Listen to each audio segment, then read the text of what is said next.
यार दोस्तों, मैं ब्रजेश, मेरे YouTube चैनल विद्यादान पर आपका हार्दिक स्वागत है। आज हम करेंगे, आज का जो प्रैक्टिस सेट नंबर हमारा है 20, प्रैक्टिस सेट नंबर 20 हम कर रहे हैं। जो लोग नए हैं वो प्ले लिस्ट में जाएं और पूरे प्रैक्टिस सेट को देखें। और ये रेलवे ग्रुप डी और NTPC के लिए हम साइंस को मुख्य रूप से लेकर चल रहे हैं। आगे बढ़ने के पहले हम उन लोगों के नाम जान लेते हैं जिन लोगों ने पिछले वीडियो में करेक्ट और बिल्कुल सही आंसर दिए हैं। उसमें नाम है अनुज यादव का, उसमें नाम है अभिकर्ष का, उसमें नाम है शुभम यादव का, उसमें नाम है निशा कुमारी का, उसमें नाम है स्वाति यादव का, और उसमें नाम है स्वाति मौर्य का। ऐसे करके 7-8 लोगों ने सबसे इम्पोर्टेंट और सबसे अच्छे सवालों के जवाब दिए हैं। आप लोगों के लिए मेरे दिल से शुभकामनाएं हैं कि आप जल्दी सफल हो जाएं। अब हम आज के सवालों को करना शुरू करते हैं। तो हमारा पहला प्रश्न क्या है? एंटोमोलॉजी में किसका अध्ययन किया जाता है? एंटोमोलॉजी में किसका अध्ययन करते हैं आपको बताना है। तो एंटोमोलॉजी अध्ययन है कीटों का, यानी सही आंसर हो गया ऑप्शन डी। एंटोमोलॉजी में अध्ययन किया जाता है कीटों का। और हर्पेटोलॉजी में अध्ययन किया जाता है सरीसृपों का।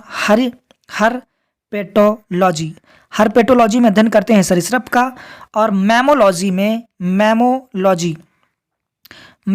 में अध्ययन किया जाता है स्तनधारियों का। आप लोग मुझे कमेंट में ये लिख के बताओ कि मछलियों का अध्ययन क्या कहलाता है, मछलियों का अध्ययन को क्या कहा जाता है, इसको यहाँ लिखें। और एक याद रखें आपकी एंथ्रोपोलॉजी में अध्ययन किया जाता है मानव की उत्पत्ति और मानव के विकास का अध्ययन क्या कहलाता है? एंथ्रोपोलॉजी। एक और होता है, उसको कहें ओरोलॉजी में अध्ययन किया जाता है पर्वतों का। ओरोलॉजी किसका अध्ययन है? पर्वत का। आते हैं अगले सवाल की तरफ, इसको मैं मिटा देता हूं। नेक्स्ट सवाल, हमारा नेक्स्ट सवाल है, कौन सा यंत्र रक्तदाब के मापन में प्रयुक्त होता है? ब्लड प्रेशर को कौन सा यंत्र नापता है? ग्लूकोमीटर, स्फैग्मेनोमीटर, या साइन वेव इन्वर्टर, या हाइग्रोमीटर? ये बताएं आप। तो आपको पता है कि रक्तदाब नापने के मशीन को क्या कहते हैं? उसको कहते हैं स्फैग्मेनोमीटर, यानी ऑप्शन नंबर सी। स्फैग्मेनोमीटर से क्या नापा जाता है? रक्तदाब को नापा जाता है। नेक्स्ट सवाल हमारा, अगले सवाल में आपसे पूछा गया है, यदि लाल रंग के किसी फूल के ऊपरी एक वर्णी हरा प्रकाश पड़ता है तो फूल कैसा दिखाई देगा? सिंपल कह रहा, लाल रंग में अगर हरे रंग का प्रकाश डाला जाए तो वो रंग कैसा नजर आएगा? तो लाल रंग पर जब हरा रंग डाला जाता है तो रंग बनता है काला, यानी सही आंसर हो गया इसका ऑप्शन नंबर सी, इसका सही आंसर है।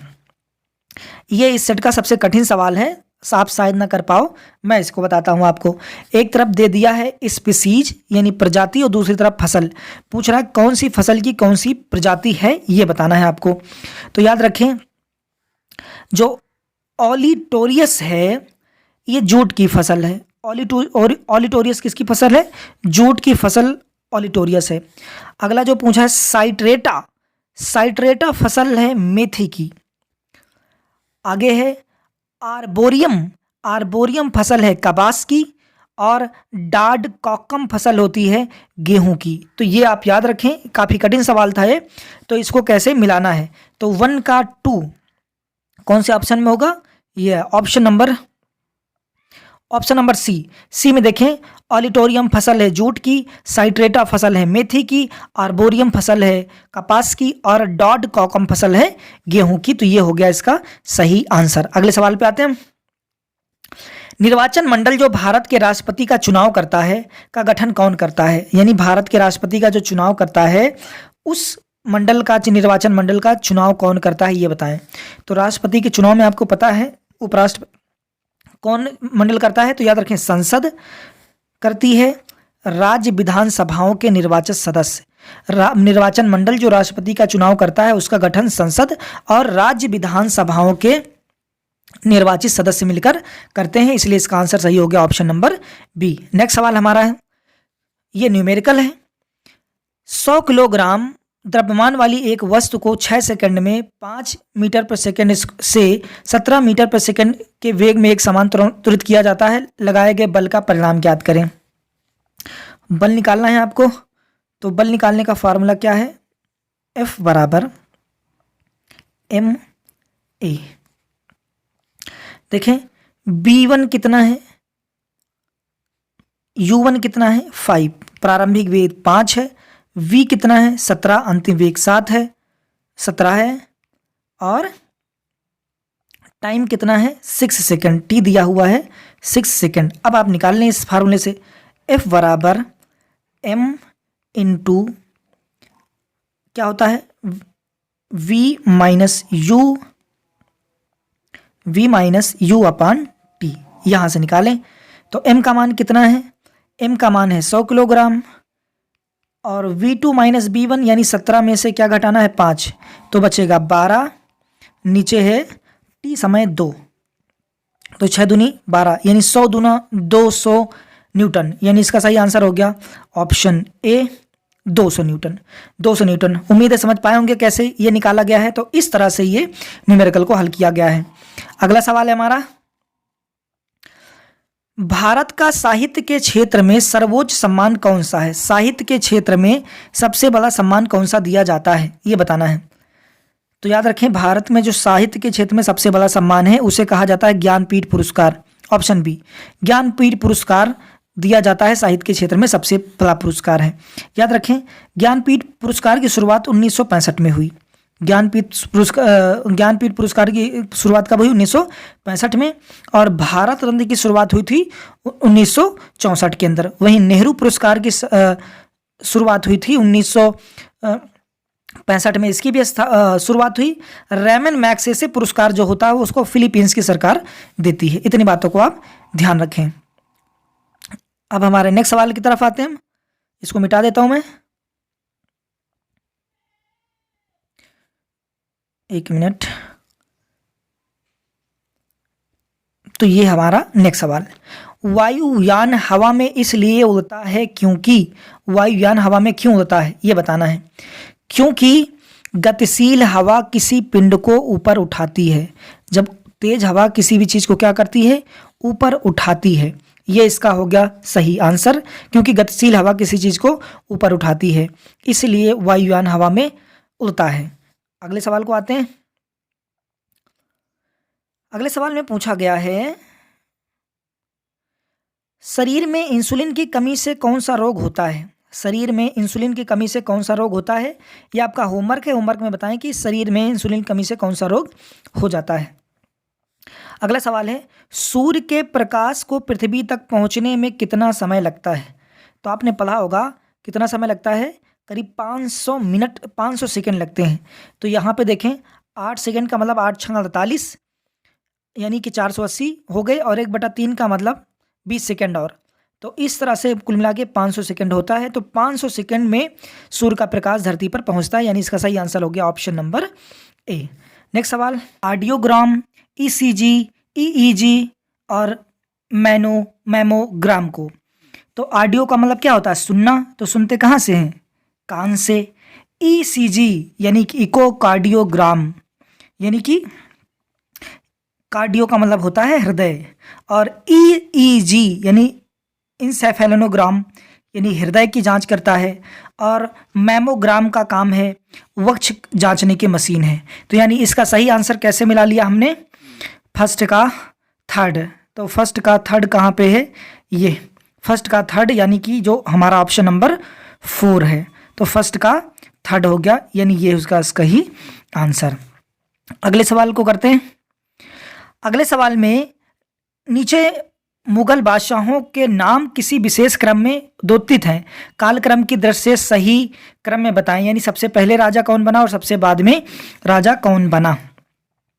तो इसमें से आपको देखना है। तो देखते हैं। तो इसमें से सबसे पहले राजा बना हुमायूं, हुमायूं के बाद जहांगीर, जहांगीर के बाद शाहजहां, और शाहजहां के बाद बहादुर शाह जफर। तो सबसे ये वाला सही है। बहादुर शाह जफर जो था वो अंतिम राजा था मुगल वंश का, और क्योंकि बाबर का लड़का था हुमायूं, हुमायूं के बाद उसका लड़का जहांगीर, फिर जहांगीर के बाद शाहजहां, और उसके बाद अकबर बनता है। इस तरह से ये चलता है। हुमायूं के बाद उसका बेटा अकबर, ऐसे ये लिस्ट चलती है। अगले सवाल पे आते हैं। चंद्रमा पर वायुमंडल नहीं होने का कारण क्या है? चंद्रमा पर वायुमंडल क्यों नहीं है ये बताना है आपको। क्यों नहीं है? क्योंकि इस पर गैस अणुओं का पलायन वेग उसके वर्ग माध्य मूल वेग से कम होता है, यानी इतना ज़्यादा यहाँ पे पलायन वेग है कि वहाँ पर वायु ठहर ही नहीं पाती, इसलिए वहाँ पर वायुमंडल नहीं है। इसका आंसर सही हो गया answer number option D. Next सवाल, डायनमो का काम क्या है? डायनमो क्या करता है? तो आपको पता है कि डायनमो का काम है, यह यांत्रिक ऊर्जा को विद्युत ऊर्जा में बदल देता है। डायनमो का काम है कि डायनमो यांत्रिक ऊर्जा को विद्युत ऊर्जा में बदलता है, यानी कि ऑप्शन नंबर हो गया इसका, हाँ, या ऑप्शन नंबर हो गया सी इसका है सही आंसर। नेक्स्ट सवाल की ओर आते हैं। तो अगला सवाल ये है हमारा, निम्नलिखित कार्बनिक पदार्थों में से कौन सा प्रकृति में सर्वाधिक प्रचुर मात्रा में पाया जाता है? इसमें से कौन सा जो है जो सर्वाधिक मात्रा में पाया जाता है प्राकृतिक रूप से? तो याद रखें, प्राकृतिक रूप से सबसे ज़्यादा जो पाया जाता है वो है सेल्यूलोज। पेड़ पौधे जो भी बने होते हैं वो किसके बने होते हैं? सेल्यूलोज के बने होते हैं, यानी इसका सही आंसर कौन सा हो गया? Option number B. तो प्रकृति में सबसे ज़्यादा पदार्थ कौन सा पाया जाता है? कार्बनिक पदार्थ तो है वो सेल्यूलोज। अगला, कट, कंप्यूटर से है, कट, कॉपी और पेस्ट करने के लिए मेनू, कौन सा मेनू सिलेक्ट किया जाता है? तो कट, कॉपी और पेस्ट करने के लिए जो मेन्यू होता है कंप्यूटर में, उसको होता है एडिट करना। ये सब का काम क्या है? एडिट करना। तो ऑप्शन क्या हो गया इसका? ऑप्शन नंबर डी इसका है सही। अगला सवाल, पाकिस्तान से लगी सीमाओं वाले भारतीय राज्य केंद्र शासित राज्य कौन से हैं? कौन से ऐसे राज्य हैं जो पाकिस्तान से लगे हैं? तो पाकिस्तान से कौन कौन से लगे हैं? पाकिस्तान से गुजरात लगा है, जम्मू कश्मीर लगा है, पंजाब लगा है और राजस्थान लगा है, यानी इसका सही आंसर हो गया ऑप्शन बी, गुजरात, जम्मू कश्मीर, पंजाब और राजस्थान। तो इन राज्यों से कौन लगा हुआ है? पाकिस्तान से सब राज्य भारत के लगे हुए हैं। निम्नलिखित में से कौन सा प्रोटीन सर्वोत्तम है? सबसे ज्यादा मात्रा में प्रोटीन इसमें से किस में पाया जाता है, ये बताएं आप। याद रखें, वैसे तो सर्वाधिक मात्रा में जो प्रोटीन मिलता है वो होता है मशरूम के अंदर। सर्वाधिक मात्रा में, सबसे ज़्यादा मात्रा में प्रोटीन होता है मशरूम में, परंतु ऑप्शन के अनुसार 49% से लेकर 50% तक का प्रोटीन पाया जाता है सोयाबीन के अंदर, यानी ऑप्शन नंबर इसका हो गया डी। नेक्स्ट सवाल, किसी वस्तु के मुक्त रूप से गिरने के दौरान निम्नलिखित में से कौन सी ऊर्जा रास्ते में किसी एक बिंदु पर बढ़ जाती है? कौन सी ऊर्जा है जब कोई वस्तु ऊंचाई से गिरती है तो फिर वो बढ़ जाती है? तो याद रखें, कोई भी चीज़ जब एक बिंदु पर, जब कोई भी चीज़ ऊपर से नीचे गिरती है तो उसकी गतिज ऊर्जा बढ़ जाती है। कौन सी ऊर्जा? गतिज ऊर्जा, यानी इसका सही आंसर हो गया ऑप्शन सी इसका है सही आंसर। अगला सवाल, ब्लीचिंग पाउडर में एजेंट के रूप में कौन विद्यमान होता है? ब्लीचिंग पाउडर में निम्न से क्या पाया जाता है? तो आपको पता है CaOCl2 ये होता है ब्लीचिंग पाउडर। तो बताइए ब्लीचिंग पाउडर में क्या पाया जाता है? क्लोरीन गैस, यानी कि क्लोरीन। तो इसका सही एजेंट क्या है? क्लोरीन गैस पाई जाती है ब्लीचिंग पाउडर के अंदर, यानी ऑप्शन नंबर हो गया डी। नेक्स्ट सवाल, निम्नलिखित में से किस नदी परियोजना में से सरदार सरोवर बांध परियोजना संबंधित है? सरदार सरोवर बांध परियोजना कौन सी नदी पर है, ये बताना है आपको। तो आपको पता है कि सरदार सरोवर बांध परियोजना कौन सी नदी पर है? तो ये स्थित है नर्मदा नदी पर, यानी ऑप्शन नंबर इसका क्या हो गया सही? एक, नर्मदा नदी पर स्थित है सरदार सरोवर बांध। वैसे ही हीराकुंड बांध जो किस पर स्थित है? महानदी पर हीराकुंड बांध भी स्थित है। इतनी बातों को आप ध्यान रखें। ताप्ती नदी पर कौन सी परियोजना है? तो ताप्ती नदी पर जो परियोजना उसको कहते हैं काकड़ा पारा परियोजना और उकाई परियोजना। काकड़ा पारा और उकाई परियोजना कहाँ पे हैं? ताप्ती नदी पर। वहीं अगर सतलुज नदी की बात करें तो सतलुज नदी पर स्थित है भाखड़ा नागल बांध, इंदिरा गांधी नहर, नापथा झाकरी परियोजना और कोल डैम परियोजना तथा सरहिंद परियोजना, ये सब कहाँ पे स्थित है? सतलज नदी पे। एक बार और बता देता हूँ, नर्मदा पर सरदार सरोवर बांध स्थित है, महानदी पर हीराकुंड बांध स्थित है, वहीं ताप्ती नदी पर उकाई परियोजना स्थित है और काकड़ा पारा परियोजना स्थित है। अगर सतलज की बात करें तो सतलज पर भाखड़ा नागल बांध और इंदिरा गांधी नहर इस पर स्थित है, नापथा झाकरी परियोजना इसी पर है और कोल डैम परियोजना तथा सरहिंद परियोजना सभी स्थित है सतलज नदी पर। अगले सवाल को करते हैं, पृथ्वी पर पाए जाने वाले ऑक्सीजन छोड़ने वाले प्रथम प्रकाश संश्लेषी जीव कौन थे? पहले जीव कौन थे जो सबसे पहले जीव थे धरती पर और वो क्या करते थे? प्रकाश संश्लेषण के माध्यम से ऑक्सीजन गैस छोड़ते थे। तो याद रखें साइनोबैक्टीरिया। साइनोबैक्टीरिया धरती पर सबसे पुराने जीव थे जो ऑक्सीजन का निर्माण करते थे। अगला सवाल है, विटामिन डी अनिवार्य है किस लिए? विटामिन डी मुख्य रूप से किस लिए जरूरी है? तो याद रखें विटामिन डी में होता हड्डियों के लिए और इसमें मिलता है कैल्शियम। तो विटामिन डी भोजन से कैल्शियम के अवशोषण के लिए अनिवार्य है, ये जरूरी है, यानी सही आंसर हो गया ऑप्शन नंबर डी। नेक्स्ट सवाल, अंतर्राष्ट्रीय चावल अनुसंधान संस्थान कहाँ पर है? ये आपका होमवर्क है, बताएं अंतर्राष्ट्रीय चावल अनुसंधान संस्थान कहाँ पर स्थित है। अगला सवाल है, आतंकवाद निरोधी दिवस कब मनाया जाता है? 21 मई, 22 मई, 20 मई या 19 मई? तो बताएं। तो याद रखें आतंकवाद निरोधी दिवस मनाया जाता है 21 मई को, यानी ऑप्शन नंबर 1। 21 मई को मनाते हैं हम आतंकवाद निरोधी दिवस। वहीं 22 मई को हम क्या मनाते हैं? तो 22 मई को मनाया जाता है जैव विविधता दिवस। और एक डेट इंपॉर्टेंट है, याद रखें 21 जून ये मनाया जाता है योगा दिवस। 21 जून को मनाते हैं योग दिवस, इतनी बात को ध्यान रखें। अगला सवाल, बीसीसीआई की वरिष्ठतम महिला जिन्हें महिला चयन समिति का अध्यक्ष नियुक्त किया गया है कौन है? बीसीसीआई में महिला चयन समिति का अध्यक्ष किसे चुना गया है, ये बताएं। तो महिला चयन समिति का अध्यक्ष चुना गया है नीतू डेविड को, यानी option number D, Neetu David को चुना गया है महिला चयन समिति का अध्यक्ष। नेक्स्ट सवाल, हाल ही में किस देश ने पशु वध पर प्रतिबंध लगा दिया है, यानी जानवरों के मारने पर रोक कौन से देश ने लगा दिया है, ये बताएं आप। तो याद रखें पशु वध पर रोक लगाई है श्रीलंका ने, ऑप्शन नंबर बी, इसको याद रखें ऑप्शन नंबर बी है, श्रीलंका ने पशुवध पर पूरी तरह से रोक लगा दी है। अगला सवाल, भारत किस निर्माणाधीन एक्सप्रेसवे के तहत जानवरों के लिए इस तरह के पहले 5 ओवरपास बनाने का निर्णय करा? यानी कि जानवरों को चलने के लिए मुख्य रूप से उनको ध्यान में रखकर एक्सप्रेसवे, कौन सा एक्सप्रेसवे बनाया गया है, ये बताएं आप।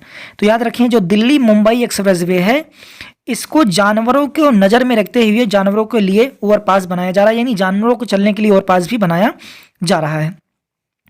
अगला सवाल है हमारा,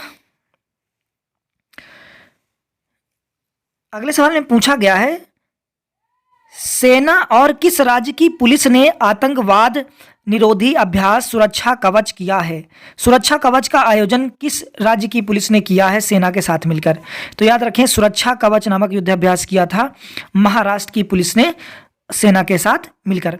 अगला सवाल, प्रधानमंत्री नरेंद्र मोदी द्वारा किस स्थान पर गंगा अवलोकन संग्रहालय का शुभारंभ किया गया है? गंगा अवलोकन संग्रहालय का उद्घाटन कहाँ पे किया था प्रधानमंत्री ने, ये आपको बताना है।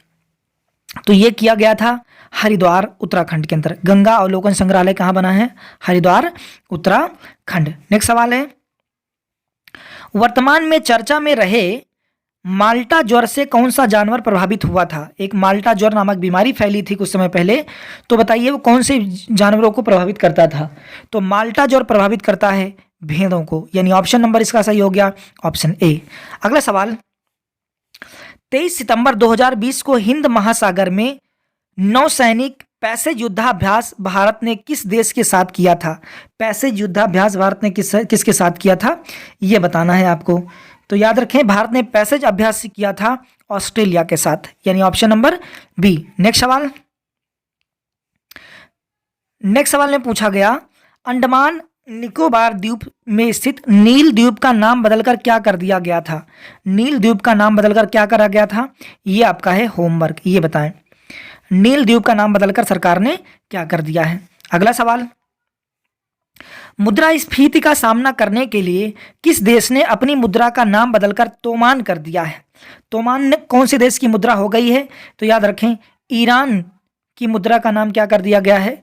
तोमान कर दिया गया है, यानी सही आंसर क्या हो गया ऑप्शन नंबर ए। नेक्स्ट सवाल, से 2 प्रतिरोध 10 ओम और 20 ओम श्रृंखला में जुड़े हैं, 6 वोल्ट बैटरी से जुड़े हुए हैं, सर्किट में विद्युत धारा कितनी होगी?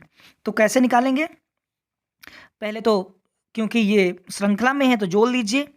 पहला 10 ओम है, दूसरा 20 ओम है, यानी कुल मिला के जो रेजिस्टेंस हो गया वो 30 ओम का हो गया। तो आप निकाल लीजिए, धारा बराबर आई बराबर क्या होता है, वी वाई आर।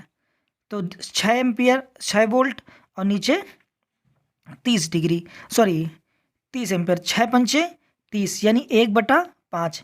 तो 1/5 का मतलब होता है 0.2, 5 दूना 10, यानी कि ऑप्शन नंबर क्या हो गया इसका सही, ए। तो इसमें कितनी धारा आएगी, 0.2 एम्पियर की धारा आएगी। अगला सवाल है, नागरिकता संशोधन कानून के विरोध में प्रस्ताव पारित करने वाला पहला राज्य कौन सा बना है। विरोध में कौन से राज्य ने प्रस्ताव पारित किया है, ये बताना है। तो विरोध में पारित करने वाला राज्य है राजस्थान, मध्य प्रदेश, केरल या असम। तो विरोध में प्रस्ताव पारित करने वाला राज्य बना था केरल, ये हो गया इसका सही आंसर। अगला सवाल है, देश का 25वां हाई कोर्ट कौन सा है। तो देश का 25वां हाई कोर्ट कौन सा था, तेलंगाना हाई कोर्ट, यानी ऑप्शन नंबर ए। अगला सवाल है, बजट 2020 के अनुसार तेजस ट्रेन की तरह कितनी प्राइवेट ट्रेनों को चलाया जाना है, ये आपको बताना है। कितनी प्राइवेट ट्रेनों को चलाएगी सरकार, तो ये नंबर होगा 150। तो ये रहा आपका आज के 50 सवाल। उम्मीद है आपको मदद मिल रही होगी। चैनल को लाइक, शेयर और सब्सक्राइब भी करते रहें, लोगों तक ज़्यादा से ज़्यादा चैनल की रीच को बढ़ाएं, आपसे ये उम्मीद करता हूँ। तो आज के लिए बस इतना ही। स्वस्थ रहें, धन्यवाद, जय हिंद।